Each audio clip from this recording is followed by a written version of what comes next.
Pour nous amener dans la ville de la folie, qui est l'enfer. Ma prière est que nous faisions attention à la vie que nous vivons, afin que ce jour-là, nous n'allons pas attendre le Seigneur en vain. Alléluia. Il y a quelque chose de terrible qui nous attend. Nous devons permettre la lumière du Seigneur, illuminer la profondeur de notre vie, afin que nous sachions comment nous sommes maintenant, pour que si nous serons appelés à comparaître dans la gloire de Dieu, ou quand la trompette sonnera, qu'il ne soit pas un moment terrible pour nous. Un autre nom avait été mentionné.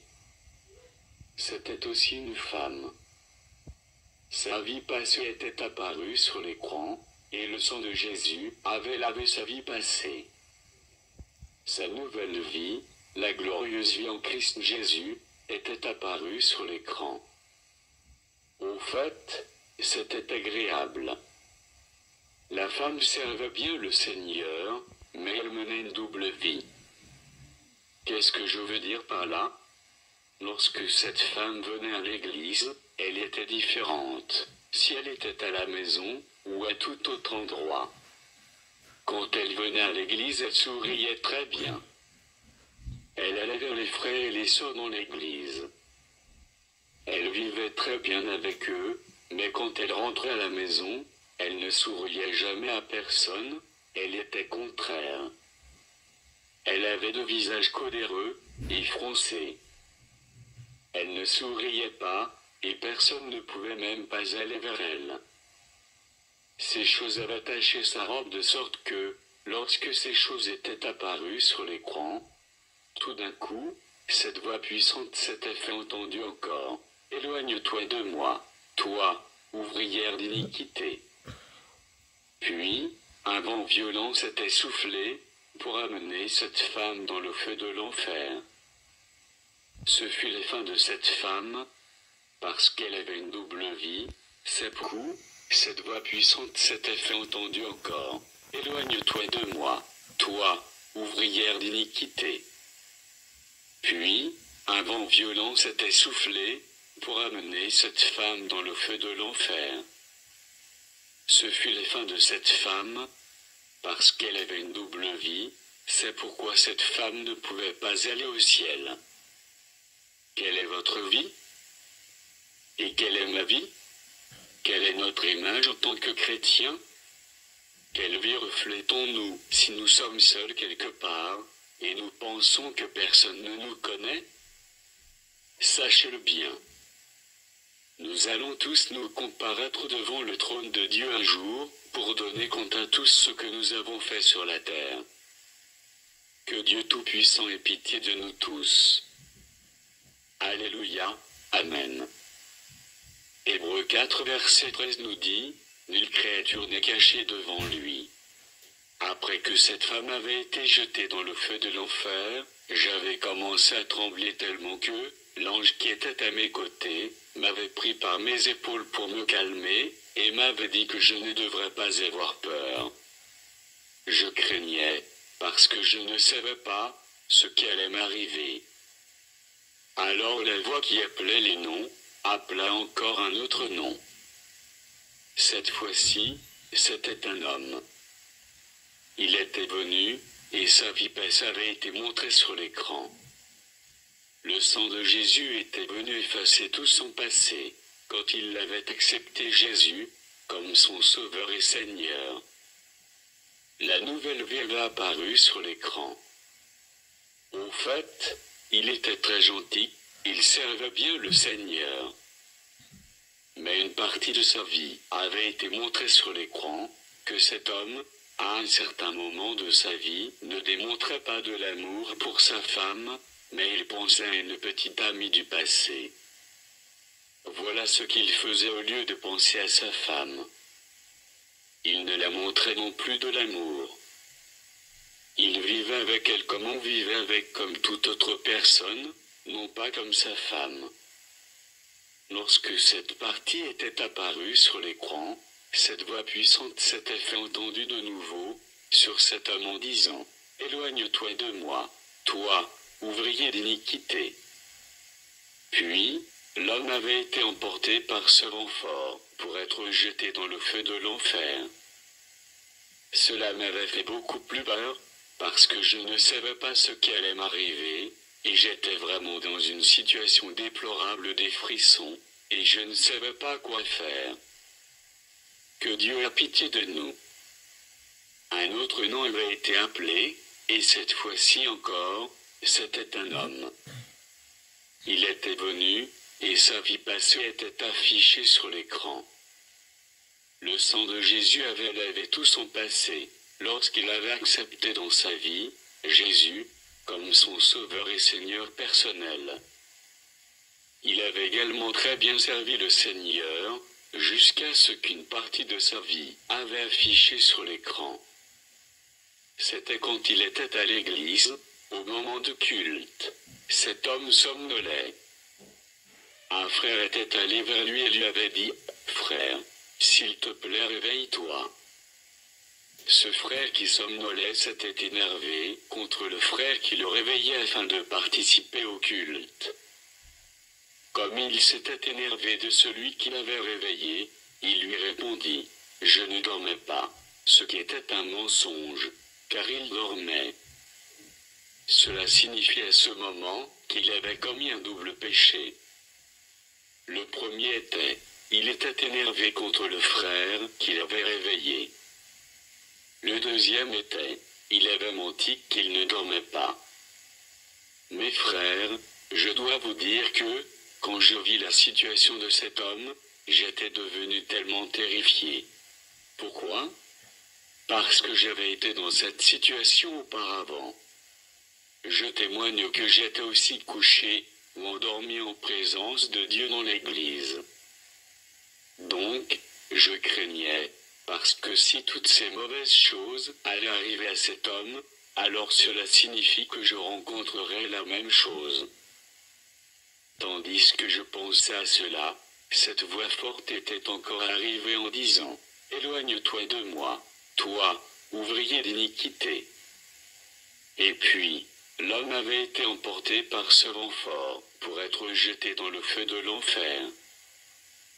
J'avais eu tellement peur, que l'ange avait dû m'embrasser. L'ange me tenait, pour que je pouvais être capable de me tenir sur mes pieds, afin de pouvoir voir ce que le Seigneur voulait me montrer. Mes frères, nous devons faire très attention, avec le Dieu avec qui nous marchons. Il n'est pas un homme, que nous pouvons abuser. Il n'est pas un être humain ordinaire, que nous pouvons manipuler. Quoi que nous fassions sur cette terre, et tout ce qui est dans notre vie, lui est mis à découvert. Tout est affiché en face de ce Dieu vivant. Que pouvons-nous cacher devant ce grand Dieu? La Bible dit que tout péché caché sera mis à découvert devant lui.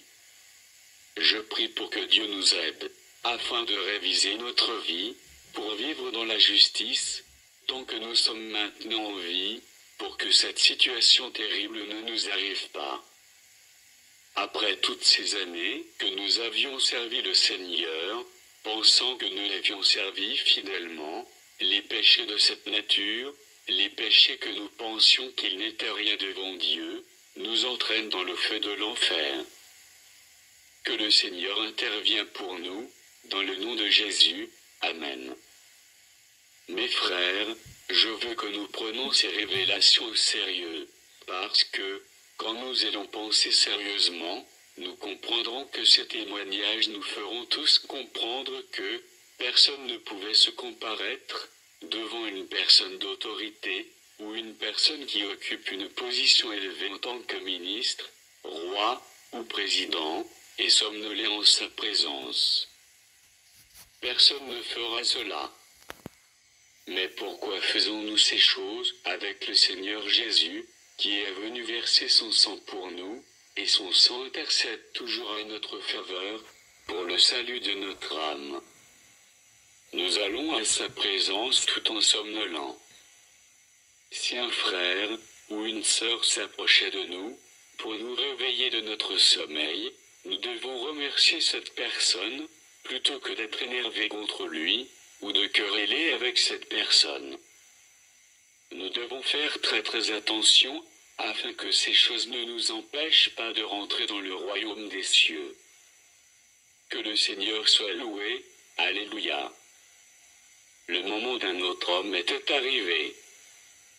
Quand l'homme était apparu sur l'écran, il avait un regard si bon, et l'ange me disait, « Richard, cet homme était un pasteur. » Au fait, sa vie passée avait été nettoyée par le sang de Jésus, et sa nouvelle vie en Christ était si merveilleuse. Il avait agréablement servi le Seigneur d'une manière sainte. Il était quelqu'un de principe. Il prenait soin de sa maison et de son église. Tout ce qu'il faisait était très agréable. Mais une autre partie de sa vie était si importante. C'était que cet homme savait toutes les vérités de l'Écriture, mais il ne pouvait pas les partager avec les membres de l'Église.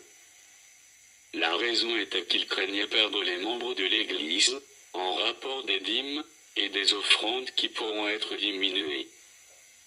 Alors, ce pasteur ne prêchait pas toutes les vérités.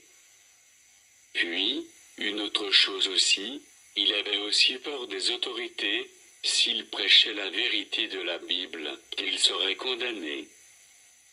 Alors, il avait permis aux membres de faire ce qu'ils aimaient.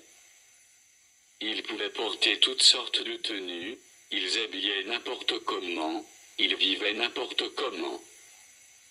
Pendant que le pasteur et sa famille, avec ses proches, connaissaient la vérité et marchaient selon la Bible. Le pasteur et sa famille vivaient dans la sainteté, mais le pasteur n'était pas en mesure d'enseigner la même chose à l'Église, mais par conséquent, il faisait le contraire. Puis cette voix forte s'était fait entendre en disant, « Éloigne-toi de moi, toi, ouvrier d'iniquité. » Et puis, l'homme avait été emporté par ce vent fort, pour être jeté dans le feu de l'enfer.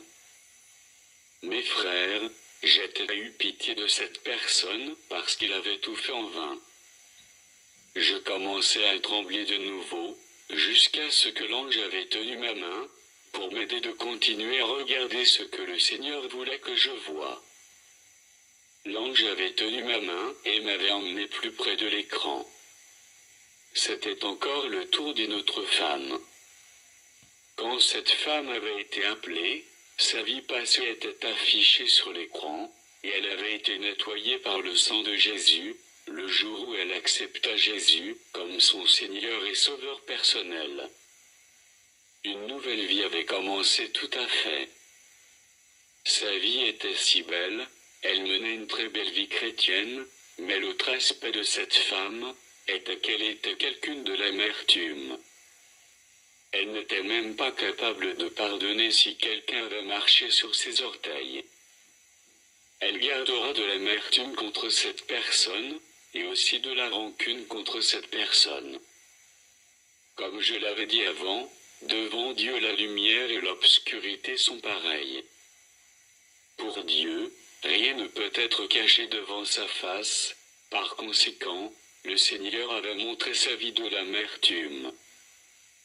Puis cette voix puissante était encore arrivée en disant, « Éloigne-toi de moi, toi, ouvrière d'iniquité. » Et cette femme avait été emportée par ce vent fort, pour être jetée dans le feu de l'enfer. Ce fut la fin de cette femme, à cause de l'amertume. Tout ce qu'elle avait dans le Seigneur, était devenu rien du tout. Que Dieu a pitié de nous, pour que nous ne le servons pas en vain, dans le nom de Jésus. Mes frères et sœurs, je voudrais juste vous dire, d'être très prudents si nous servons le Seigneur, et nous efforcer de vivre une vie de sainteté, de sorte qu'il serait impossible pour nous d'aller en enfer. Faisons très attention afin que nos vêtements ne soient pas tachés. Parce que ces choses que le Seigneur avait révélées sont dans nos caractères. Et nous avons besoin de nous asseoir pour analyser notre vie, afin de pouvoir nous corriger, avant qu'il ne soit trop tard, pour que nous soyons dignes du royaume céleste. Nous devons veiller à notre salut, avec crainte et tremblement, comme l'a dit l'apôtre Paul, pour que ce jour-là, nous saurons être en mesure de répondre positivement, et être en mesure de vivre avec le Seigneur, ce jour-là, Alléluia. Puis, l'ange me tenait par la main, et nous étions passés en dessous de l'écran, l'espace entre l'écran et le sol. Immédiatement, l'écran était devenu noir. Mais quand j'avais vu cela, j'avais dit à l'ange de me ramener en arrière, pour me tenir en face de l'écran, afin de voir aussi ma vie affichée.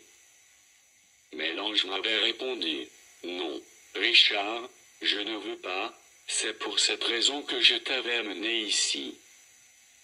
Si je te ramenais pour voir ta vie affichée sur l'écran, cela signifie que tu ne pourras plus retourner sur la terre, alors que tu étais ici pour voir et apprendre des leçons, afin de transmettre des informations à tes frères sur la terre, donc continuons. » Je persuadais l'ange de me ramener en arrière, en face de l'écran pour voir ma vie.